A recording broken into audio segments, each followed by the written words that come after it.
Kabar lainnya pemirsa, lebih dari 100 cagar budaya di berbagai wilayah akan direvitalisasi sepanjang tahun 2026. Program ini menjadi bagian dari komitmen pemerintah dalam melestarikan warisan sejarah dan juga mengoptimalkan potensi pariwisata nasional. Pelestarian cagar budaya menjadi salah satu prioritas pemerintah dalam menjaga identitas bangsa. Melalui program revitalisasi, berbagai situs bersejarah akan dibenahi agar tetap terpelihara dan memberikan manfaat yang lebih besar bagi dunia pendidikan, kebudayaan, dan pariwisata. Program tersebut dijalankan sejalan dengan komitmen Presiden Prabowo Subianto untuk mengoptimalkan aset budaya nasional sebagai kekuatan strategis dalam mendorong pertumbuhan pariwisata dan ekonomi kreatif. Menteri Kebudayaan Fadlizon menyampaikan bahwa pada tahap awal tahun ini, pemerintah menargetkan lebih dari 100 cagar budaya akan direvitalisasi, mulai dari candi, museum, hingga istana kerajaan atau keraton.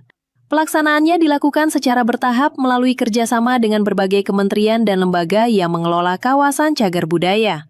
Menurut Fadlizon, revitalisasi cagar budaya tidak hanya bertujuan menjaga peninggalan sejarah, tetapi juga diharapkan mampu menghidupkan ekosistem kebudayaan, meningkatkan ekonomi kreatif, serta meningkatkan minat wisatawan terhadap destinasi bersejarah di Indonesia. Sebenarnya Pak Presiden itu mempunyai kepedulian kan terhadap sejarah, terhadap cagar budaya. Kami juga di Kementerian Kebudayaan dan juga di instansi kementerian lembaga lain diharapkan untuk melakukan revitalisasi di aset-aset kita masing-masing gitu ya. Kalau di Kementerian Kebudayaan cukup banyak, baik itu museum-museum maupun situs-situs cagar budaya kan berupa candi, masjid-masjid tua seperti Masjid Demak, ada gereja, kemudian ada benteng-benteng, keraton-keraton, Istana Maimun sekarang juga akan direvitalisasi, Keraton Surakarta dan sejumlah keraton. Mungkin ada sekitar lebih dari 100 lah yang akan dilaksanakan tahun ini ya pada tahap awal ini. Kemudian juga Galeri Nasional.